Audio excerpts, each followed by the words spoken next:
Today I'm going to be showing you the best build for Deadpool for Ultimate 3 difficulty, as well as showing you how you could tweak it a little bit for anything less than Ultimate 3, and if you really wanted a couple of alternate suggestions.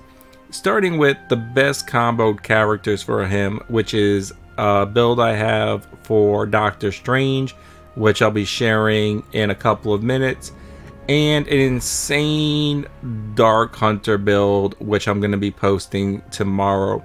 Well, let's start off this build. So the build starts with 2 overpowered because it's a stronger turn 1, turn 2 card over Spread the Love. Spread the Love does shine with immense damage once you get to like Fuego 4, and Fuego 3 is pretty damn good too. But overpowered is a stronger turn 1, turn 2 card. It's easier to get the kills, especially on the first turn. Second turn, you can take somebody and you can kill them and you can get a card, or you can wound an enemy and get a kill. Next, we're going to be taking 2 boom headshots. Generally, when you have, or always when you have, an overpowered and a boom headshot in your hand, go for the overpowered first, because this gains more heroism. So the higher your Fuego is, the more heroism you'll get. So use your overpowered and your mag dump prior to using your boom headshot, or if you're going to get another character that can get your Fuego up from altogether now, use that before using boom headshot. The strategy for using altogether now is to always use it on the first turn or when you're out of turns to gain concealed. Anytime you start a turn, you'll look at how many enemies are currently targeting Deadpool. Can you kill those enemies? Do you want to go after those, or do you want to go after the ones that aren't? And then use the redraw gain concealed to evade everybody targeting Deadpool. Also, we want to use this at the highest card draw possible.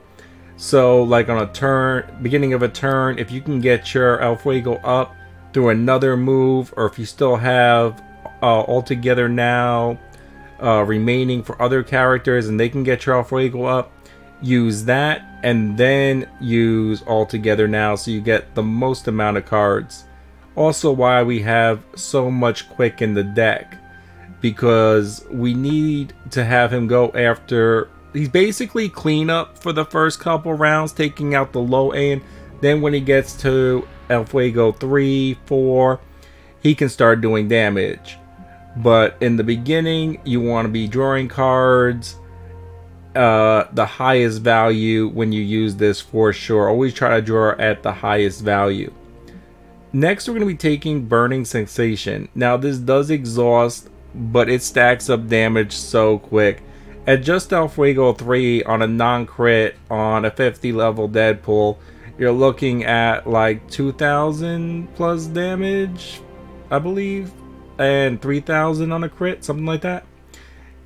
At level 4 is just kill anything. So I put quick on it. The other option, if you want, you could do on KO, gain concealed, and have another little strategic conceal in the deck. Teaming up mostly with Doctor Strange, and I'm going to show you that build in a minute, I found that I didn't need to go higher on the conceal. And lastly, we're going to take 1 copy of Mag Dump. Horrible card to get in your hand on turn 1, turn 2, unless you happen to draw the card for the items on Doctor Strange if you're pairing them with that. But just in general, I feel 2 mag dumps is ridiculous because it's not really a starting card, but it gets really good for like 3 heroism. Once it gets to 3-2 heroism, it is excellent. And you could even justify a few kills using it at 4 heroism. So if you get it early, just redraw it, and then when you get it late, you should be having it for really cheap. So let me show you this Doctor Strange build, and I will have the Hunter build posted tomorrow. Now this is exactly what I recommended previously for Ultimate 3. I'm not going to get too much into it. It does have one slight change. My previous recommendation for Ultimate 3 was to run 2 copies of Vapor of Valtor and no copies of Blessing of Vincente, unless you're playing on a lower level difficulty, and then I recommended 2 Blessing of Vincente and no copies of Vapor of Valtor. But teaming him up with Deadpool, because he already has those 2 conceals, and if you go on his legendary with the 3 conceals, I put him at the 1-in-1. I didn't feel, and I don't feel, like 2 Vapors of Valtor is needed when comboing with that Deadpool build. And let me show you the last 2 cards right there. And that is the best build for Deadpool for Ultimate 3 difficulty. And you could rock this build on any difficulty. Go a little bit less on the conceal on Doctor Strange if you're going to pair him with that, if you're playing anything lower than Ultimate 3. And if you liked the video, leave a like, comment, share. It helps others find the video. I hope this helped.